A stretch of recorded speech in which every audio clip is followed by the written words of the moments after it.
Hello friends, स्वागत है आपका। आज हम देखने जा रहे हैं फिक्स्ड डिपॉजिट और रिकरिंग डिपॉजिट क्या है। तो चलिए शुरू करते हैं। दोस्तों, फिक्स्ड डिपॉजिट ये क्या है? ये बैंक और पोस्ट ऑफिस के द्वारा चलाने वाला एक डिपॉजिट स्कीम है। इसमें होता ये है कि इसमें वन टाइम डिपॉजिट किया जाता है एक निश्चित अवधि के लिए। अवधि के पूरने के बाद इंटरेस्ट समेत आपका पैसा मैच्योर हो जाता है और आप पैसा उठा लेते हैं। आरडी में क्या होता है? रिकरिंग डिपॉजिट में छोटा छोटा अमाउंट एक निश्चित समय के लिए जमा किया जाता है। उसमें भी अवधि के पूरने के बाद बैंक आपको इंटरेस्ट जोड़ करके पैसा रिटर्न कर देती है।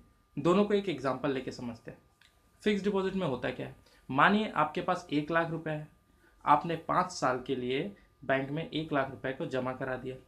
अब वो 5 साल तक आप पैसे को नहीं उठाएंगे। 5 साल पूरने के बाद आप इंटरेस्ट समेत पैसा आपको मिल जाएगा। रिकरिंग डिपॉजिट में क्या होता है? मानिए आपने 2 साल के लिए 1,000 रुपए का आरडी खुलवा लिया। इसमें होता है क्या है कि आपको 2 साल तक हर महीने 1,000 रुपए आरडी में जमा करना पड़ेगा। 2 साल जैसे कंप्लीट होगा, आपको आपका पैसा जो प्रिंसिपल अमाउंट आपने दिया प्लस इंटरेस्ट जोड़ के मिल जाएगा। ये तो एग्जाम्पल था।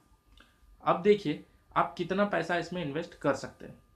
फिक्स डिपॉजिट कोई लिमिट नहीं है इसका। आपके पास 1 करोड़ है तो आप 1 करोड़ रुपया जमा करिए। 1 करोड़ से ज़्यादा है तो उसमें उतना आप जमा करिए, कोई इसका लिमिट नहीं है। रिकरिंग डिपॉजिट का क्या है? रिकरिंग डिपॉजिट देखिए 500, 1,000, 2,000 इस तरीके से आप रिकरिंग डिपॉजिट खुलवा सकते हैं। बात करते हैं समय। देखिए फिक्स डिपॉजिट 7 दिन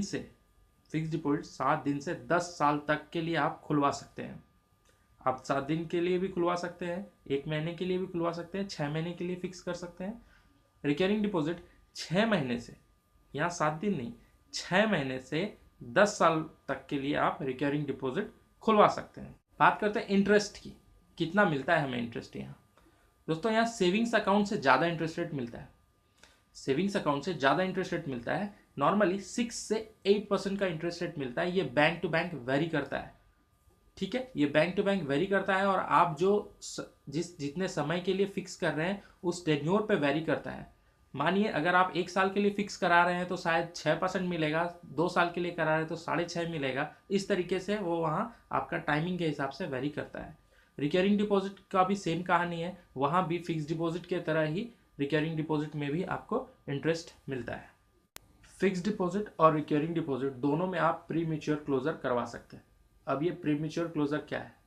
दोस्तों, फिर से एक एग्जांपल देता हूँ। मानिए आपने 1 लाख रुपए 5 साल के लिए फिक्स किया है। अगर आपको 1 या 2 साल के अंदर ही पैसे की ज़रूरत आ पड़ी, आप क्या करेंगे? आप पैसा उठा सकते हैं।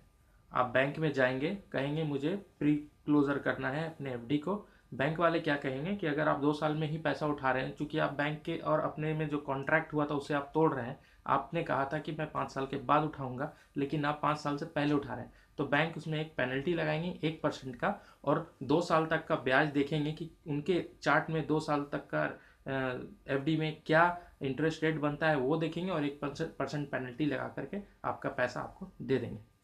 दोस्तों, एक एफडी ऐसा भी होता है जिसे आप प्री क्लोजर नहीं करवा सकते। उसे कहते हैं टैक्स सेविंग्स एफडी। ये वो लोग करवाते हैं जो इसे अपने टैक्स में दिखा करके टैक्स में छूट लेते हैं। ये 5 साल के लिए बुक किया जाता है और 5 साल के इधर वो क्लोजर भी नहीं होता है।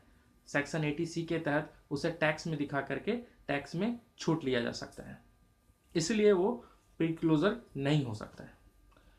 दोस्तों, अगर एक सिचुएशन ऐसा आ जाए कि आपने 5 साल के लिए तो फिक्स किया है, लेकिन आपको बीच में 1 या 2 महीने या 6 महीने के लिए ही पैसे की ज़रूरत है, तो क्या आप 5 साल का एफडी तोड़वा देंगे?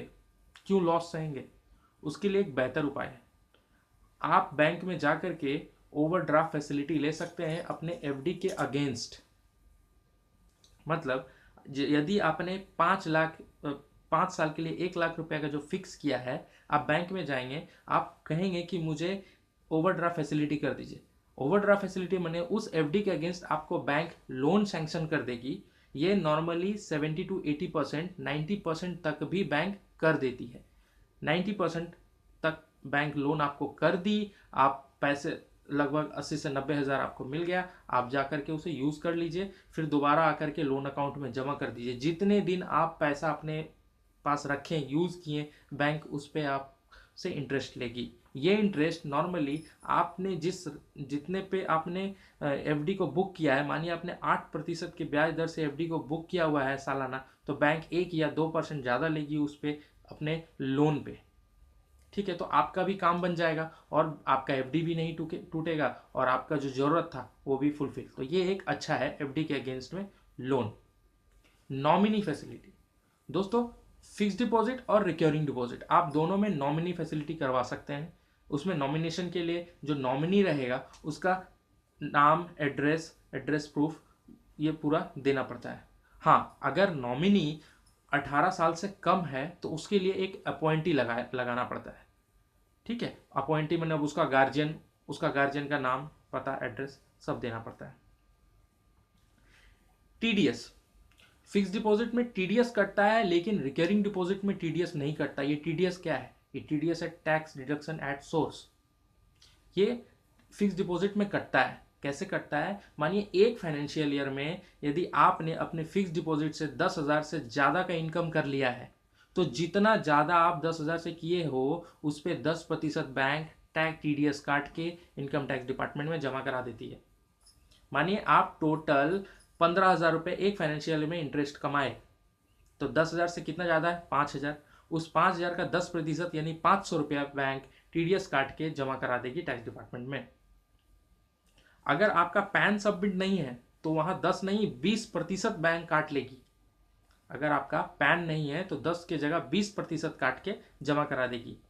लेकिन इससे वो लोग बच सकते हैं जिनका इनकम टैक्सेबल इनकम नहीं है।